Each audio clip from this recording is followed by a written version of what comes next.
The number one sign you can retire. All right, so just got off the horn with another client who we successfully showed the road to retirement. Maybe Roth conversions, but I don't know because they have a pension. But either way, all right.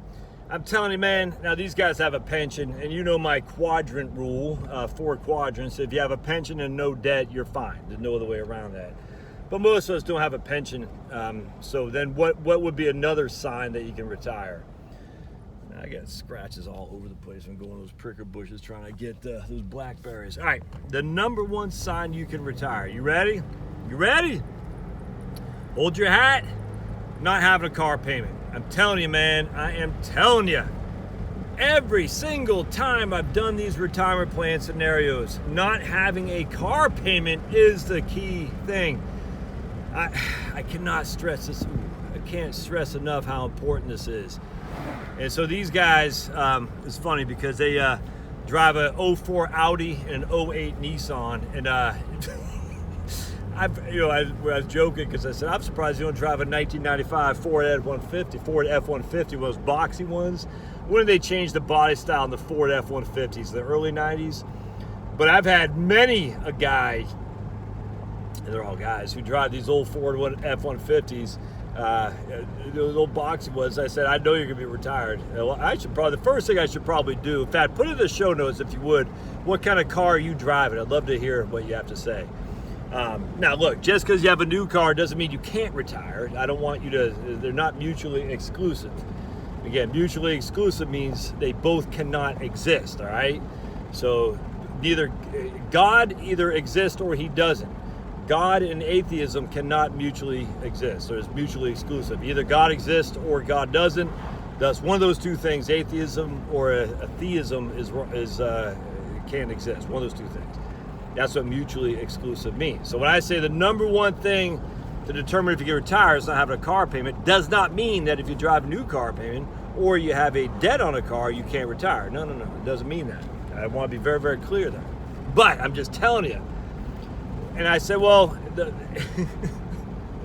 thing that always comes up, yeah, we live below our means. Oh my goodness, live below your means. All right, that's why you drive an older car with hundreds of thousands of miles on it. I cannot tell you. So men will drive older pickups. That's usually. Women will drive older Camrys. That's what I found. I drive a 2012 Toyota Camry. Got 25,000 miles on it. Yep. I mean, that sucks. You can drive. Look, the engineering on these cars is just insanely precise nowadays. I mean, yes, timing belts, all that stuff. But I mean, the engine itself, oh man, that sucker's going to run you a long time. You know, if you don't care about the body style, you don't care about the paint. Why is that guy? Look, dude, don't. People jogging literally in the middle of the road. But the engine, you know, the moving parts are, you know, you have to update them. But other than that, the engines themselves, the engineering are so precise nowadays. With the highest quality engineers out there, no car is going to go kaput within 50,000 miles. It just ain't gonna happen. So I found it funny. These guys, once again, no debt on a car. But Josh, I thought a mortgage.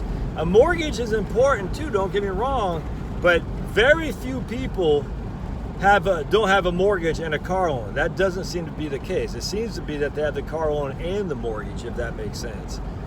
And what that means is they have a car loan because they're usually trading in cars every couple of years. And I'm just telling you, that's a big no-go. Doesn't mean you can't do it, but it means you're always going to have a debt, and that debt is significant, man. I mean, some people spend $500 and $600 a month on a car. My first mortgage was $637, all inclusive. That's property taxes and homeowners escrow. My first mortgage. So some people's car loans now are more than my first mortgage on a growing asset, on a place where I could live.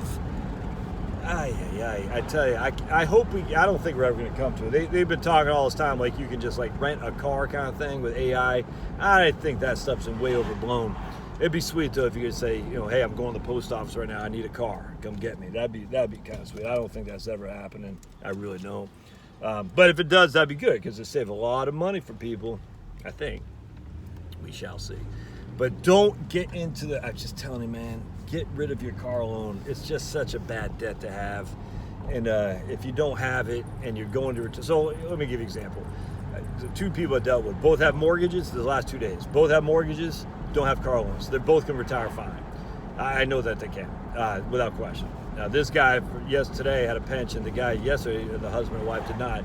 But I know they can both retire fine because they have no debt. The only debt they have is a mortgage, which is lower. I mean, they could, I don't think they could either, I mean, they can pay it off if they wanted to, but it'd be a big tax hit to pull qualified assets out. Don't do that. But the issue is they both have lived in their house for a long, long time. You see what I'm saying? So because that the mortgage is lower, they're paying their principal heavily. They're hardly paying any interest anymore. It's the same old story. Live in your house for 20, 25 years. You got no car loans. You're driving old vehicles that are paid. They're still running fine. You get equity built up like crazy, which you can do reverse mortgage. You can sell the downsize to buy a home free and clear. And your mortgage that you're paying right now is just paying down principal. It's the same old story. That's the lesson of the day, my friends. I hope this helps. Do not take a car loan into retirement. If you can avoid it, and put in the show notes what you're driving now. I'd love to hear that. All right, we'll see you.